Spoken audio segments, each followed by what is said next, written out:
उत्तर प्रदेश इस समय अस्थिर है। उत्तर प्रदेश के पूर्वांचल में 5 बार विधायक रहे मऊ से मुख्तार अंसारी और बड़े भाई अफजाल अंसारी, दोनों को कोर्ट ने एक मामले में सजा सुनाई है। कोर्ट का कहना है मुख्तार अंसारी का एक गैंग है जो पैसे कमाने के लिए क्रिमिनल एक्टिविटी को अंजाम देता है। लंबे वक्त से गैंग ऑपरेट हो रहा है। किसी की मुख्तार के खिलाफ गवाही देने की हिम्मत नहीं होती है। अफजाल अंसारी भी इस गैंग का मेंबर है।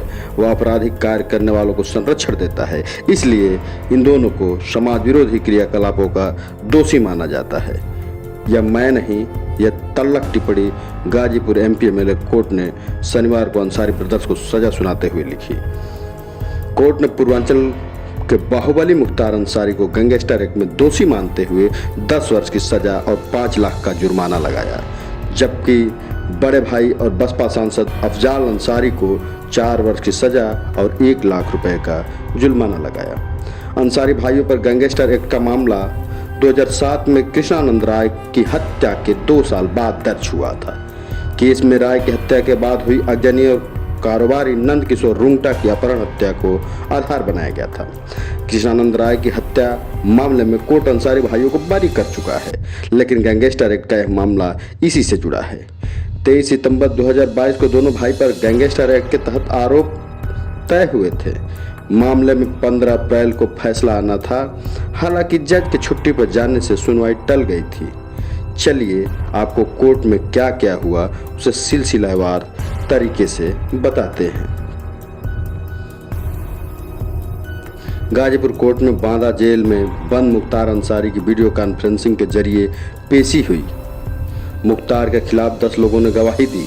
इसमें 3 आम लोग और 7 पुलिसकर्मी हैं, जबकि उसके डिफेंस में 3 लोगों ने गवाही दी। कोर्ट ने सबसे पहले मुख्तार अंसारी का गैंग चार्ट देखा। इसमें 2 मामलों में कुल 12 धाराएं लगाई गई थी। पहला मामला गाजीपुर के मुहम्मदाबाद थाने में दर्ज था, दूसरा वाराणसी के भेलपुर थाने में दर्ज था। गवाहों ने कोर्ट को बताया कि वे कई बार मुख्तार अंसारी के खिलाफ थाने जा चुके हैं। उन्होंने उसके खिलाफ मुकदमा भी दर्ज करवाया, लेकिन समय समय पर उसके आरोपों से मुख्तार बरी हो जाता रहा। वही पुलिसकर्मियों ने कोर्ट को बताया कि कई मामलों में मुख्तार का नाम सामने आता रहा है। मुख्तार ने कोर्ट में सभी साक्ष्य के रूप में उपस्थित हुए गवाहों को झूठा बताया। मुख्तार के मुताबिक राजनीतिक दुश्मनी के चलते उसके ऊपर मुकदमा दर्ज कराया गया। उसका कोई गैंग नहीं है और न ही वह किसी आपराधिक गतिविधि में शामिल रहा है। वहीं मुख्तार के वकील ने कोर्ट में दलील दी कि जिन मामलों के आधार पर मुख्तार पर गैंगस्टर लगा है उसमें वो पहले दोषमुक्त किया जा चुका है। कोर्ट ने सभी साक्ष्यों का विश्लेषण करते हुए कहा, लगातार कई मामलों में आरोपी मुख्तार का नाम सामने आया है। यह पूरी तरह असामान्य है कि जो निरंतर 20-25 वर्ष विधायक चुना जाता रहा हो, उसके खिलाफ कई जिलों में 4 दर्जन से ज्यादा मुकदमे दर्ज हों। उसके खिलाफ कोई आम जनता की गवाही प्रस्तुत करने का साहस कर सकता है। मुख्तार का व्यवहार अच्छा बताया गया है, लेकिन व्यवहार अच्छा होना और आपराधिक गतिविधियों में सम्मिलित होना अलग अलग विषय है। कोर्ट ने कहा कि सभी पक्षों को सुनने के बाद स्पष्ट है कि मुख्तार अंसारी का एक गैंग है। इस गैंग का उद्देश्य व्यवस्था को अस्त व्यस्त करना है, आर्थिक भौतिक लाभ के लिए अपराध करना है। मुख्तार के खिलाफ कोई भी आम आदमी साक्ष्य प्रस्तुत करने की हिम्मत नहीं कर सकता है, इसलिए अंसारी को दोषी माना जाता है। मुख्तार अंसारी के वकील ने कोर्ट से कहा कि 5 बार विधायक रहे अंसारी पर अधिकांश मामले राजनीतिक दुश्मनी से प्रेरित हैं। वो 15 वर्षों से जेल में हैं। ऐसे में न्यूनतम दंड निर्धारित किया जाए। इस दलील पर कोर्ट ने फैसला सुनाते हुए कहा कि दंड ऐसा होना चाहिए जिससे पीड़ित को एहसास हो कि उसे न्याय मिला है। ऐसे अपराधी की तरह मानसिकता रखने वाले लोगों को चेतावनी देने के लिए भी उचित दंड किया जाता है। कोर्ट में अफजाल अंसारी के खिलाफ 7 पुलिसकर्मियों ने गवाही दी। वही डिफेंस में 3 लोगों ने गवाही दी। अफजाल पर गाजीपुर के भावरकुल थाने में कई धाराओं में केस दर्ज किया गया था। इसी केस के आधार पर अफजाल पर गैंगस्टर लगाया गया था। अफजाल के वकील ने पुलिसकर्मियों की गवाही पर अपनी दलीलें दी। उन्होंने कहा कि अफजाल पर राजनीतिक दुश्मनी के चलते मुकदमे दर्ज कराए गए हैं। अफजाल के वकील ने कहा कि पूर्व में उनके ऊपर लगे सभी आरोपों में अफजाल बरी हो चुके हैं। उनका कोई गिरोह या गैंग नहीं है। वहीं अफजाल ने कोर्ट में खुद को दोष मुक्त किए जाने की अपील भी की। कोर्ट ने कहा कि विधायक कृष्णानंद राय की हत्या के बाद 2005 से 2007 तक अहमदाबाद में शांति व्यवस्था और कानून व्यवस्था सामान्य नहीं थी। लोग थाने और न्यायालय में शिकायत करने से बच रहे थे। तत्कालीन थानाध्यक्ष को इसके चलते अफजाल पर मुकदमा दर्ज करना पड़ा। कोर्ट ने तल्ख टिप्पणी करते हुए कहा कि डिफेंस में आए गवाहों ने अफजाल के आचरण के संबंध में गवाही दी, जिससे लगता है कि वह इनके समर्थक हैं। किसी राजनीतिक व्यक्ति के 10-20 समर्थक होना कोई बड़ी बात नहीं है। इन गवाहों ने उनका अपराध में शामिल न होने का कोई प्रमाण नहीं दिया है। ये आम लोग प्रतीत होते हैं जिनके पास से अफजाल के व्यक्तिगत कृत्यों की जानकारी मिलना असंभव है।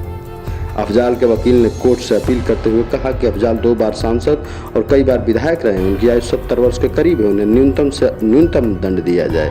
इस पर कोर्ट ने कहा कि दंड देने का उद्देश्य समाज में संदेश देना भी होता है कि अपराध करने पर गंभीर सजा मिल सकती है। अफजाल पूर्व में अन्य मामलों में दोष सिद्ध नहीं है। सभी तथ्यों को ध्यान में रखते हुए 4 वर्ष की सजा सुनाई जाती है। अफजाल के राजनीतिक कैरियर पर कैसे विराम लगेगा?